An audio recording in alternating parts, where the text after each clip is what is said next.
Hey there, and welcome to the Daily Manchester United News Show. Let's dive into today's top stories. Manchester United legend praises Andre Onana for a brilliant performance against Manchester City. Rio Ferdinand has praised Andre Onana for his brilliant performance against Manchester City on Sunday. The Red Devils looked on course for a surprising derby win after Marcus Rashford struck a sensational early goal, but City came from behind to seal an excellent home win after a brace from Phil Foden and Erling Haaland's late finish. Onana has faced plenty of criticism after arriving at Old Trafford last summer, but he was at the top of his game against the citizens. Pep Guardiola's side launched a series of attacks after falling behind, but Onana made several excellent saves to keep the scoreline 1-0 until half-time. The Cameroonian denied Foden when he ran through one-on-one early on before he tipped away Rodri's exceptional right-footed strike for a corner.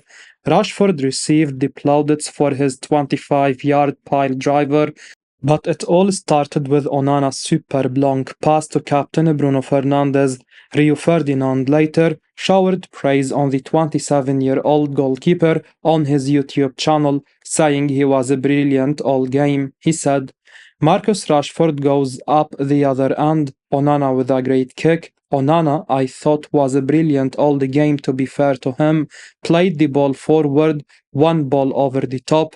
I have to say, I have said this numerous times, the only way you are going to beat City, I think, you can't go toe-to-toe with them, and we tried that before, we got beat, smashed off the park before. The manager was humble enough to say we are going to have to sit on the back foot a little bit, have a low block, and try and hit them on the counter. They did that, the goal was a good example. Onana joined United last summer in a £43.8 million deal from Inter Milan.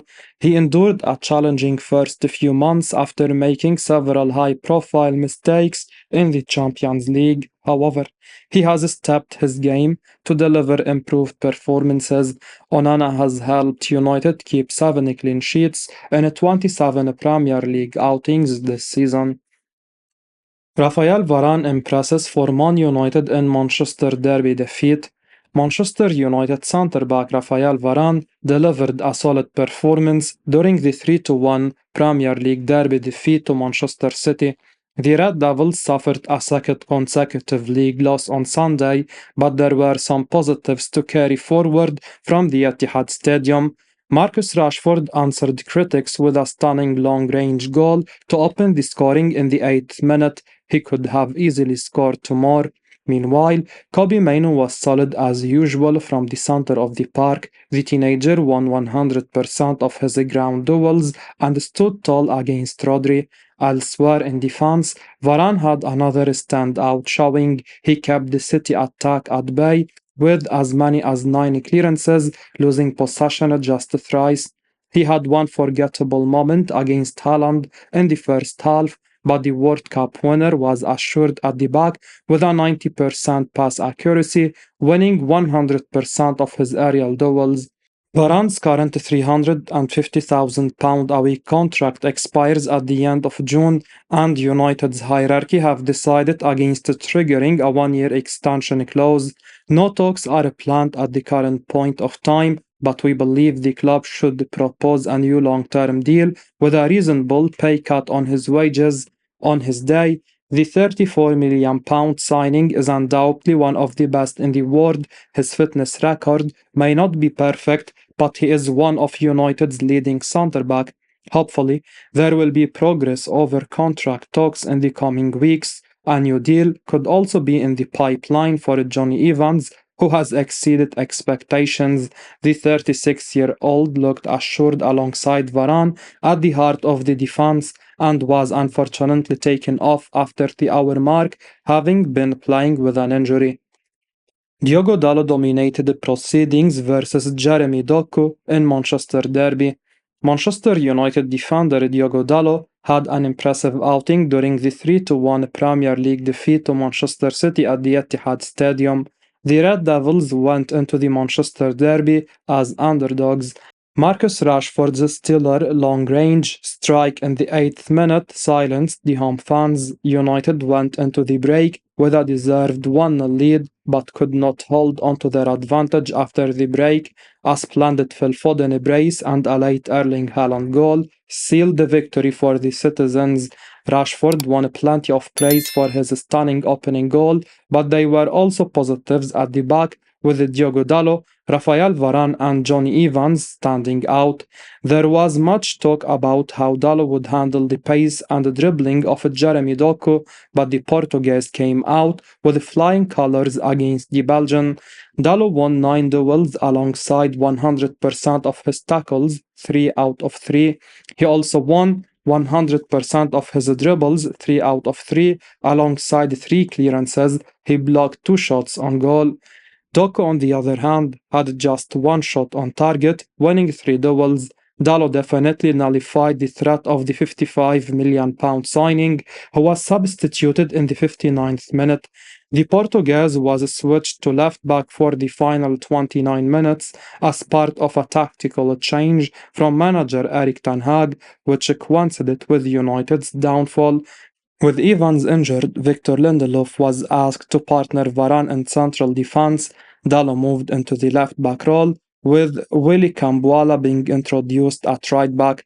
Foden capitalized on the situation to secure the lead in the 80th minute. Paul Scholes believes Inouye will replace Erik Ten Hag this summer. Paul Scholes has revealed he believes the Inouye sport team will make a change this summer as Manchester United manager Erik Ten Hag's struggles continue. The Dutchman watched his side fall to an abject 3-1 defeat against local rivals Manchester City yesterday at the Etihad. Though United actually took the lead through a blistering long-range effort by Marcus Rashford, the eventual scoreline flattered the Red Devils. Considering the quality and the quantity of chances Pep Guardiola's side were able to consistently create.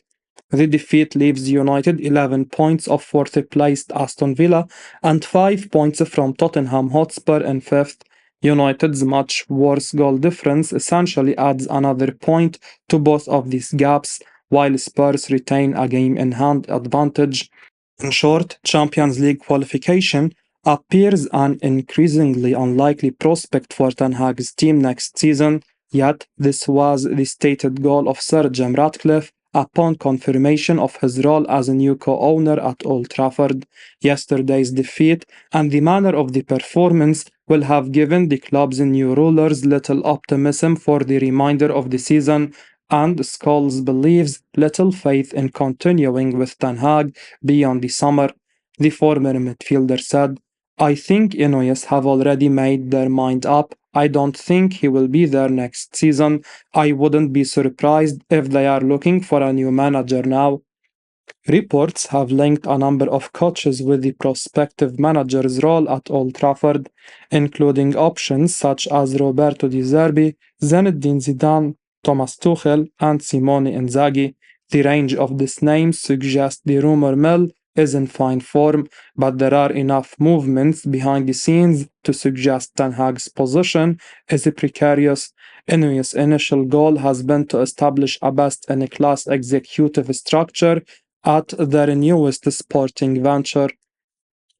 Borussia Dortmund want to keep Jadon Sancho for another year, but on loan.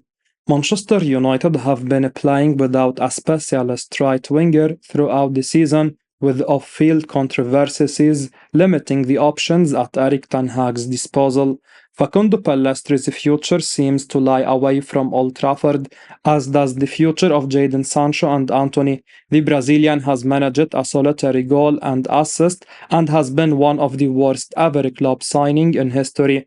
As for the England international, this was supposed to be the season where he truly made a mark for the Red Team in Manchester, but his ego got in the way ultimately.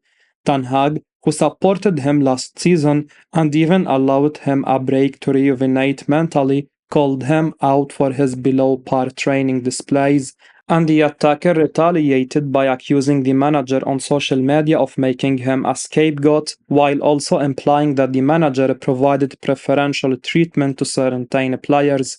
The former City Academy graduate refused to apologize and he was banished from the first team. Things got so bad that United agreed to send him out on loan, where they paid a majority of his wages. Sancho once again arrived at Borussia Dortmund, with United's thought process being the Englishman would rediscover his form and they could sell him at a higher price.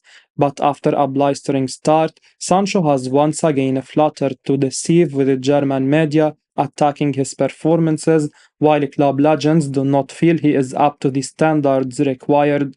As for the player himself, he does not envisage a return to Old Trafford, and Dortmund would like to use this to their advantage and hope for a reduced fee should United sell. As per the latest HITC football report, Dortmund not only do not want to pay an exorbitant transfer fee, they would like to keep the United winger on loan for another season with an option to buy him outright for a fixed fee. This shows that Sancho has not impressed the Bundesliga giants enough to warrant heavy expenditure in the summer. They are still not too sure of where the player stands and want another loan instead. Manchester United ready to make a statement of intent by signing Napoli hitman Victor Osimhen this summer. Manchester United have emerged as a main contender to secure the services of Napoli striker Victor Osimhen during the summer transfer window, according to The Independent. The Red Devils want to make a statement of intent in the market following the arrival of Sir Jim Ratcliffe as co-owner, but they face competition from Arsenal, Chelsea and Paris Saint-Germain for the Nigerian international. The Premier League duo are in the market for a new striker, while the French club are preparing for life without Real Madrid-bound Kylian Mbappe. Osimhen has a £110 million release clause in his new deal, and Man United appear willing to splash the cash again on another striker. The Red Devils brought Denmark international Rasmus Højlund on a big money deal from Atalanta to Old Trafford last summer, but they want to further bolster their options, and the Serie A star fits the bill. The 25-year-old has bagged 11 goals and 3 assists in 16 league appearances this term after ending last season with 26 goals to help Napoli land the title. Man United are desperate to win the Premier League for the first time since 2013, and recruiting the services of the Nigerian hitman will help boost their chances. However, they may need to qualify for the Champions League next term to have a realistic chance of landing Osimhen. Arsenal will be playing in the elite European competition from the look of things, given their splendid form this term, which could give them an advantage in the race. The Red Devils lost 3-1 to Manchester City, with their top 4 chances suffering another major blow, as they are now 11 points behind 4th placed Aston Villa. Their position at the end of the 23-24 campaign will have a huge say on their summer transfer activities and plans, and manager Erik Tanhaag will be desperate to turn their fortunes around in the remaining 11 league appearances.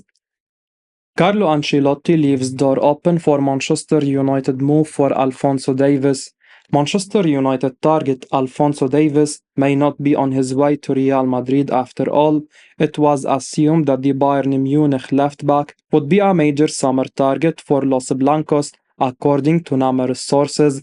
It was even reported by Defensa Central that the arrivals of Kylian Mbappe and Alphonso Davies are taken for granted, in addition to that of Endrick. However, perhaps a move for the young Canadian is not as clear-cut as it was made out to by the media, and United still have a chance to land him. According to Fabrizio Romano's daily briefing, Real Madrid manager Carlo Ancelotti claimed, "We trust Ferland Mendy, same for Fran Garcia. We are okay with these players as of now." Of course, this could just be the Spanish boss playing mind games in the media, or the comments could be taken at face value that they really do see Mendy and Garcia as viable options moving forwards. United have a long history with Davies, as they actually had the player within their grasp in 2017 when they invited him to a trial at Carrington.